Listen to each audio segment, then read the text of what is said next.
It is open enrollment time. If anybody wishes to make a change, we need to do so by Friday, May 18th.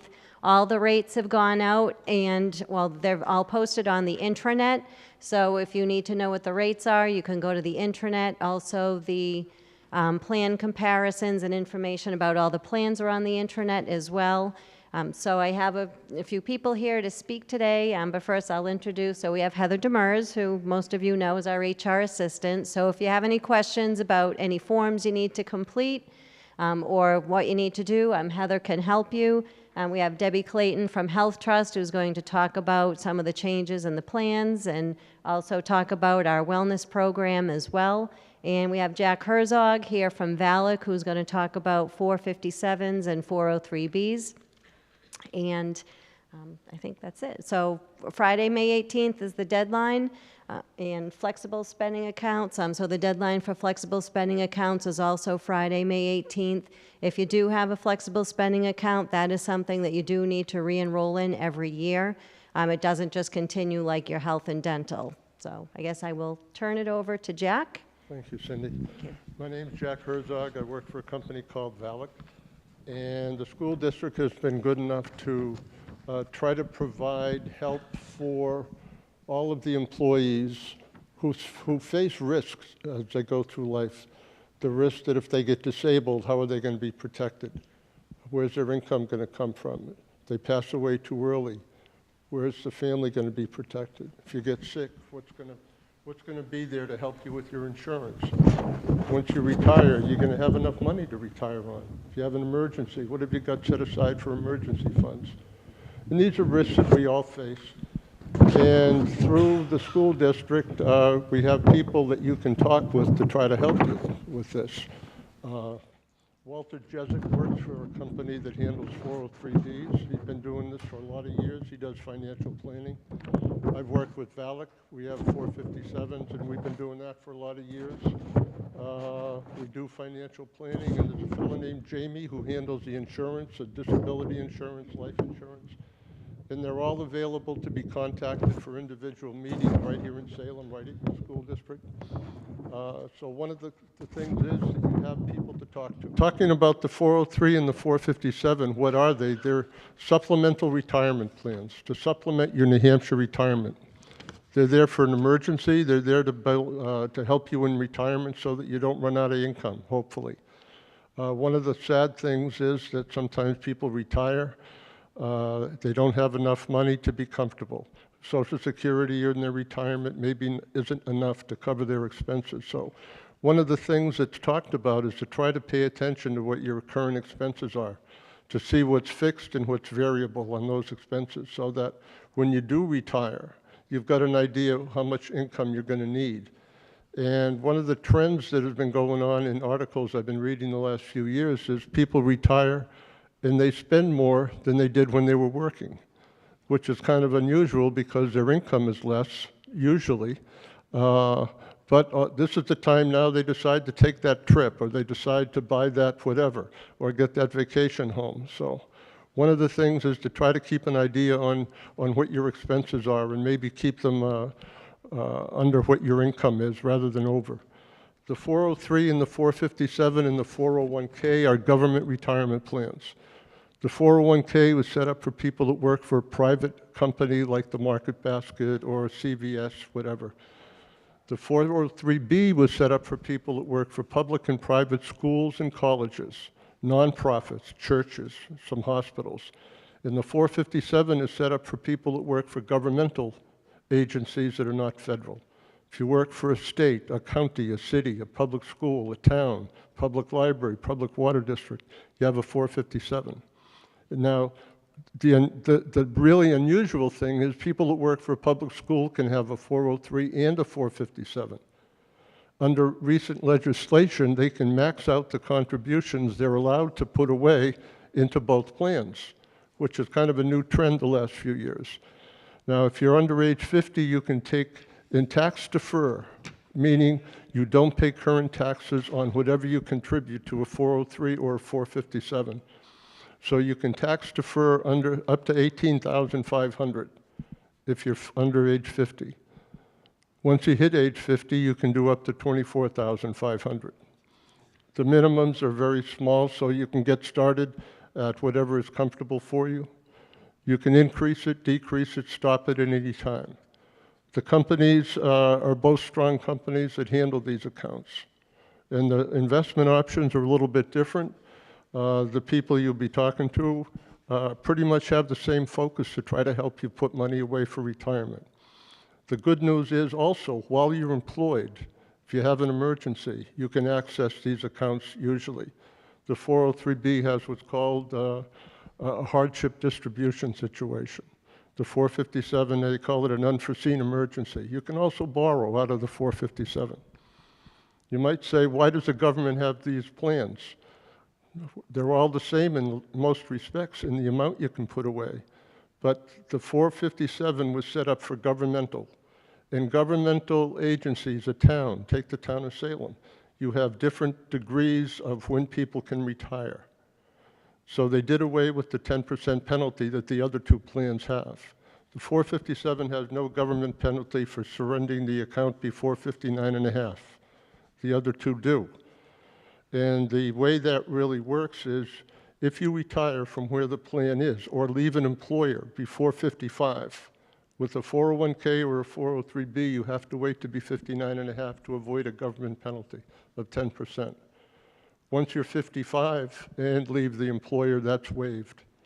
Okay, so the 457 never had it because up until a couple of years ago, police and fire in New Hampshire could retire at 45 with a 20-year service and a 50% pension. That's been upgraded to 25 years. So I just wanted to let you know these plans are available to you. There's some information here with phone numbers and cards. You can always reach Walter and Jamie through myself or Heather or Cindy.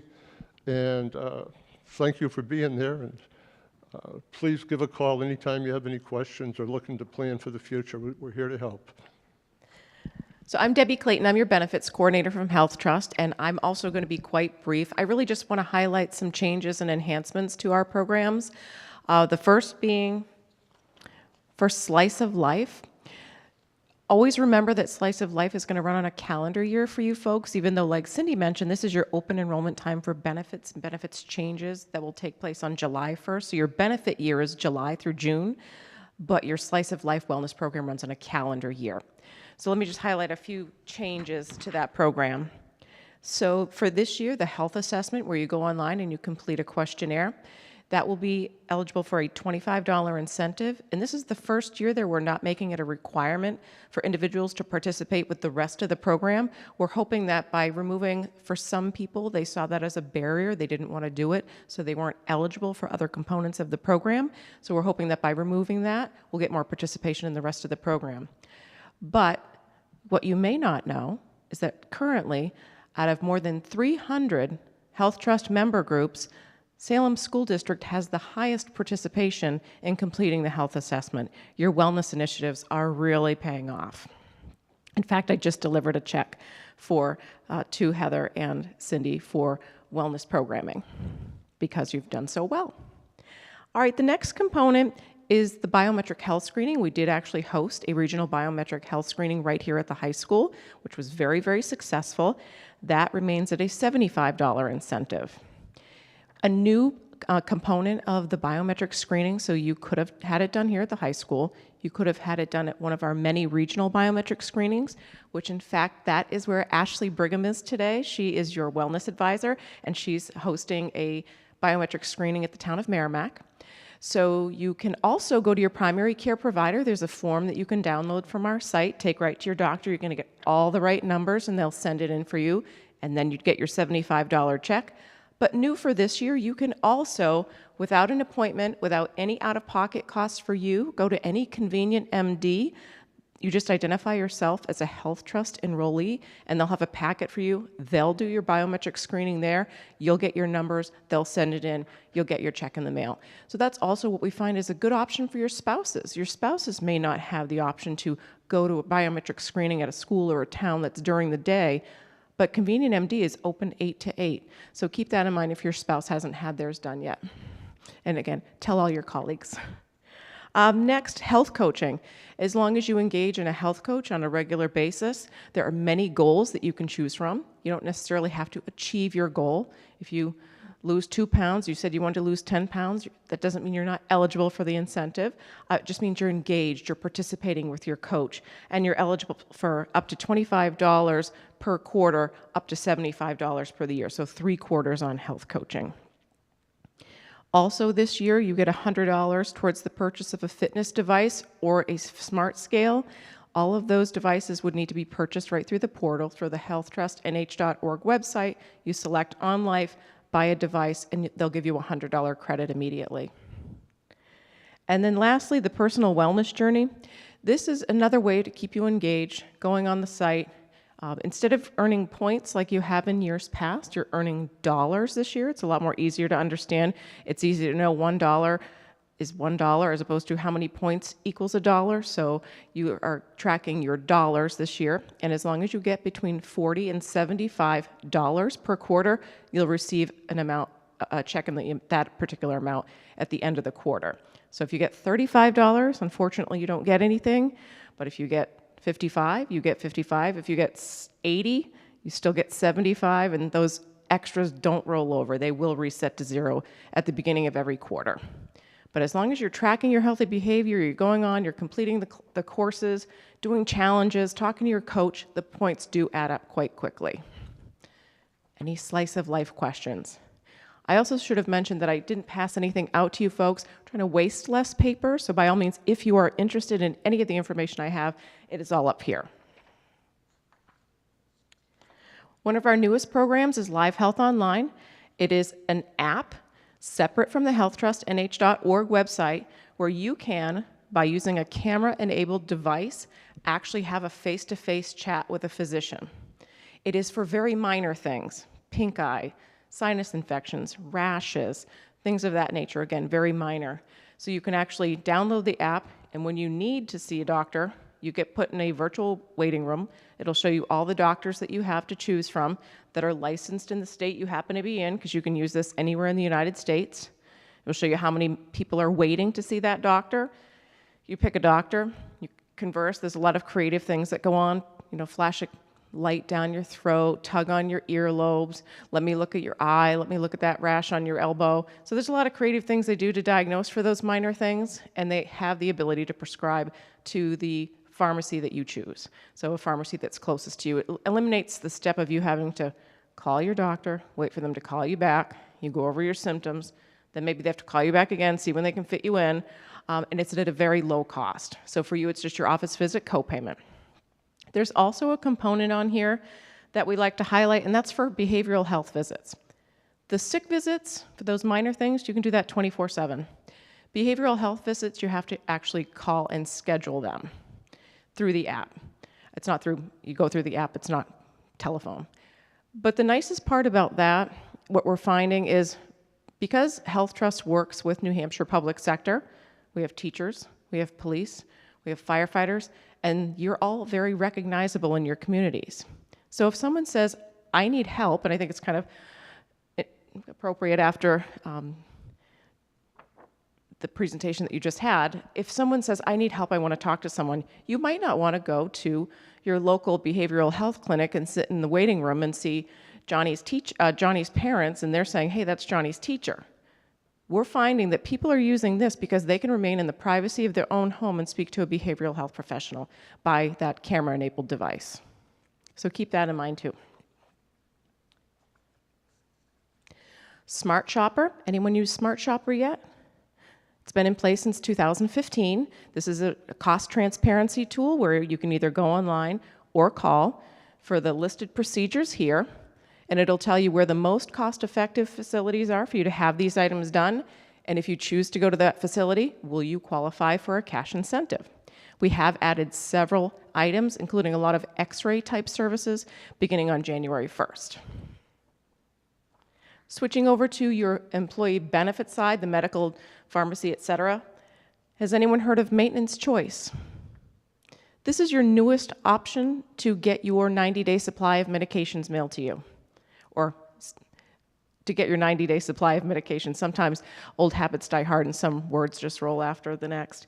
So with maintenance choice, if you currently have a 90-day supply of medication mailed to you at home, and you'd rather not, for any reason, maybe you find it not convenient, maybe you don't like your mailbox, maybe your mailbox has a leak or something, and you'd rather go to your local CVS drugstore, you can now go to your local CVS drugstore and get a 90-day supply of your medications right there for the same exact copay.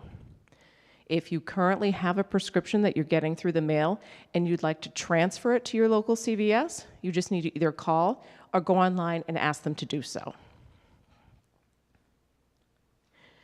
And lastly, I have some benefit comparison charts that, again, this is your time of year to look at your benefits. What do they cost you? What do they cover? What's your out-of-pocket cost when you're using your plans? So if, in fact, this is the time of year you might want to consider switching to the lowest cost plan that you have here at the district, that would be the site of service plan. It still is an Access Blue HMO. It's an Anthem Blue Cross Blue Shield benefit, but it is, if you're familiar, the one with the deductible. But there are more and more ways that you can avoid the deductible with that plan by going to cost-effective facilities. So the first enhancement to the site of service plan, and on the comparison sheets, they're all highlighted in green, so you don't have to search for them, is for allergy injections. Currently with that plan, it's subject to the specialty copay. After July 1st, they'll be covered in full. Outpatient surgery, if you go to a preferred site of service ambulatory surgical center, that's currently $75. After July 1st, those will be covered in full. Again, when you're going to a preferred site of service. Radiology services are currently all subject to the deductible. Beginning July 1st, there will be a network where people can go get their radiology services done and avoid their deductible. Physical, speech, and occupational therapy. Currently, there's 20 visits per type of therapy on that plan. Effective July 1st, that will go to 60 visits like the other plans. Chiropractic care currently has a 12-visit limit. That will be unlimited on the site of service plan beginning July 1st. And then lastly, there's an enhancement just to the site of service plan, and that will be for the coverage of acupuncture visits. Individuals will get up to 12 visits per person per year. So that's an enhancement only to that low-cost site of service plan. And all of those rates are, as Cindy mentioned, are on your intranet. So you can compare what's your payroll deduction for the next year, what do the plans look like. If in fact you want to consider going to the lower cost plan that has some higher copays, it has some potential deductible exposure, keep in mind you have access to a flexible spending account where you can put aside money on a pre-tax basis to pay for those copays, your prescription copays, any deductible expenses you might incur, and the district allows you to put aside up to $2,500 in that account for the plan year, so July through June. Any questions about anything, whether I covered it or not? Anyone at all? Sure.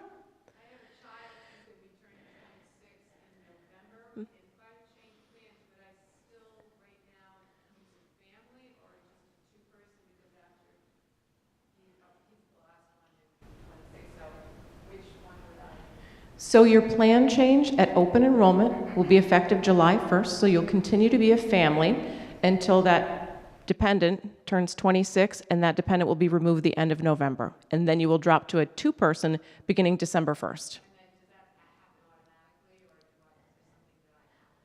It will happen automatically, and about 60 days prior to their birthday, we'll also send them information saying, hey, we know that your birthday's coming up, you're going to be removed. Here's the information about COBRA, if you would like to COBRA your benefits. You're welcome. Anyone else? Well, thank you so much for staying. I really appreciate it. Oh.